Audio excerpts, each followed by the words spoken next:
The fascinating thing that I really do find about the Star Wars franchise is not just the space battles, but it's also the epic lightsaber duels and the lightsaber designs themselves. This is Mike Zero here. If you guys are new to the channel, do make sure to subscribe to see future Star Wars content. Now, going into Episode 9, we do know that Daisy Ridley is back as the character of Rey, and we are all left wondering exactly how this character will evolve in Episode 9, and how significant her evolution as a character really will be in the plot of Episode 9 here. So we do know that there's going to be quite a time jump between the events of The Last Jedi and Episode 9. We can most definitely expect a lot of growth within the character of Rey, and her teachings through the Jedi books. Now, if you guys read the Poe Dameron comics, you will know that C-3PO is helping her out by translating the sacred Jedi texts that she took from the planet Ahch-To inside of that tree library. Now, these past couple of weeks or so, we've been learning a whole lot more about this film when it comes to some of the set designs, the set leaks, the concept art, and storyboard descriptions, etc.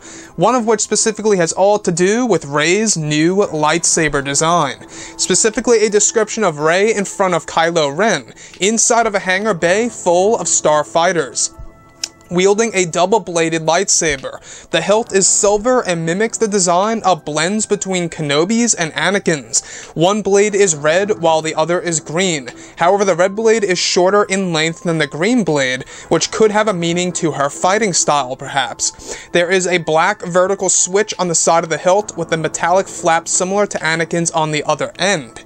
Very interesting stuff for sure. Now, we've been hearing about this lightly before these past couple of months or so, involving Rey's new lightsaber in Episode 9. Now, we do know that J.J. Abrams, who's doing a lot of surprises in this movie, even Donald Gleason has expressed this, that this movie is going to have a lot of twists and turns, and this ending to the movie is going to be rather unpredictable for a lot of fans out there. Now, looking at the character of Rey, we do know that she adopted the Skywalker lightsaber in Star Wars The Force Awakens and The Last Jedi, and we witnessed the destruction of that saber, and it left a lot of fans wondering exactly where is that Skywalker saber going to go, and what purpose will it have in Episode 9. Now, one of the concept art descriptions involving Rey's new lightsaber, like I say, one blade is red, one blade is green, however the other blade is shorter than the other, so the red blade is shorter than the green blade. Now, this does in fact raise the question. Now, we do know that they are going to be filming some scenes over in Ireland for Episode 9, which could tell us that we are going back to the planet of Ahch-To.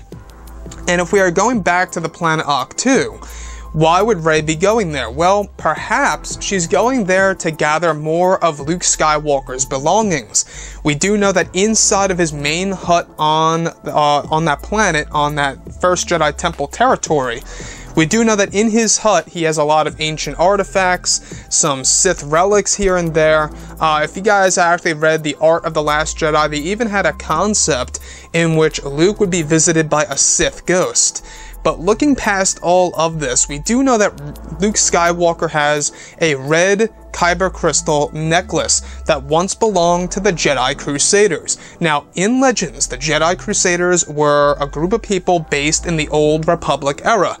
That tells us right there, and it's a little hint, that they will be making the Old Republic canon under the Disney era, which honestly I think is what the new Star Wars trilogy is going to be by David Benioff and D.B. Weiss.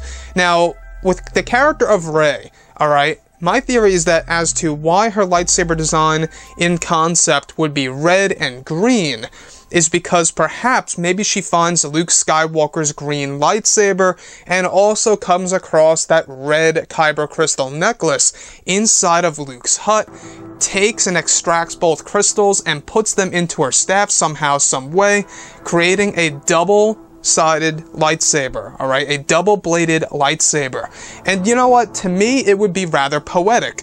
Imagine it like this, alright? Viewing the whole entire Skywalker saga, the first film, right? The Phantom Menace. We had Darth Maul debut with his double-bladed lightsaber. Both sides were red, of course.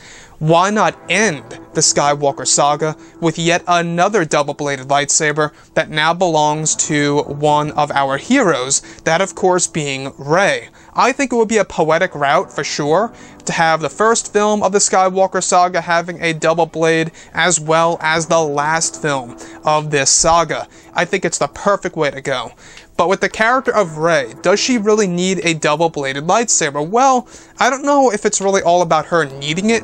I just think it makes more sense. If you look at how she holds on to her staff, how she uses her staff so efficiently in both, The Force Awakens and The Last Jedi. I mean, we've seen her go up against Luke Skywalker, which, of course, that was one of the elements in the movie that I really disagreed with. I feel like when they were actually dueling each other with the staffs, they should have used both blue and green lightsabers going at it. That would have been amazing. But guys, drop a comment below. Let me know what you think about all of this in the comments. And if you guys did enjoy the content for today, do make sure to drop a thumbs up on this video to support the channel. I thank you all so very much for the kind support, and I'll catch you guys next time.